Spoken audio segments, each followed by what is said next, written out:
Hello and welcome to my second to last presentation. This week I'm going to be focusing on Adobe After Effects as I aim to create an intro motion graphic as well as an audio waveform for the eventual video version of my graduation project, which is a podcast. The idea behind producing this audio waveform and intro stems from the desire of pushing the boundaries of a conventional distribution method for podcasts which are created nowadays. Regarding After Effects, I have already had some experience, I would say, creating motion graphics as well as titles. However, this isn't of any significant relevance besides a basic knowledge and following certain tutorials. Through many years of using Premiere Pro, I have learned that it could be a very streamlined software. In contrast, Adobe After Effects is a composite editing software, I would describe it as. You wouldn't try to arrange a long film in After Effects like you would try to attempt and create advanced graphics and compositional effects in Premiere Pro. This is accentuated as After Effects doesn't really render compositions in real time, unlike Premiere Pro or other video editing softwares. Furthermore, moving into my sources, you may have already heard some of them before. The first of all is Adobe Max 2020, and on top of that, this time around I have selected Aaron Stern as my coach per se, which served very well as to learn the tropes of the software. Stern also helped me to learn the necessary shortcuts and techniques to accelerate my workflow. Easy to overlook, but extremely helpful. I also looked at two set of tutorials by a YouTube brand called SoundDuck Film.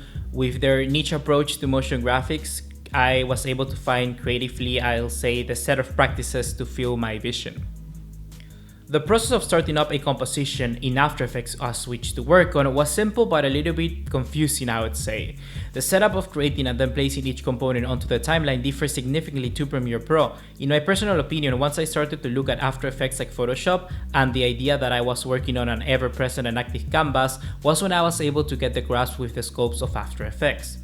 When I mean creating, I am referring to the lines and every other graphic elements that appear on the final graphic. These were inspired from the examples of graphics shown in the examples in Adobe Max as well as the YouTube tutorials, in which I also learned creatively, you could say, that adding these extra minute details could be the difference on between creating a solid intro graphic to a captivating, attention-grabbing brand opener.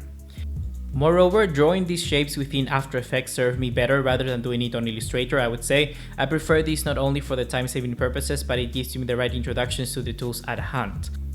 Upon reaching this point, I just had way too many files, and this issue just caused me some unrest. There was no visual room for me for which to manage the timeline at all.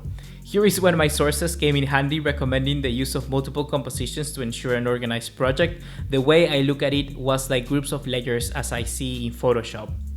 Once again, this link to a program that I knew served me surprisingly well to ease the shock impact of adaptation into Adobe After Effects. Jumping further forward in my development timeline, here is where how my project ultimately ended up looking like. Groups upon groups, but clearly labeled compositions which helped ease the navigation within the open project. One other issue that I encountered was primarily with the sound effects. Matching the sound effects to the visuals in After Effects was so difficult.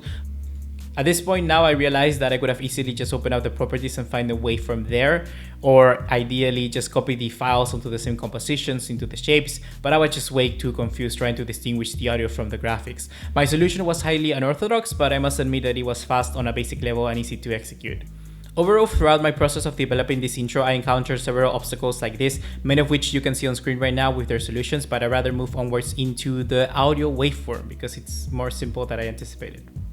My initial plan was to look up a tutorial for this, but while I was doing already the other intro, I realized that the audio spectrum was just an effect. So what I did was started by creating a solid and applying that effect onto it. I struggled a bit as to how to make the waveform react to my music file, but then I noticed that within the effect configurations, there is a place where you can link both two files. After that, really everything was straightforward, and I just adjusted the colors and bands to get the look that I wanted. Anyhow, here is my final result, and whilst I have been using placeholder logos and music which ultimately may or not may change, I think that I made a good enough graphics to help the production of an intro on my next presentation, which I will show as to how I set the feel and tone of my podcast that I want to create for my grad project.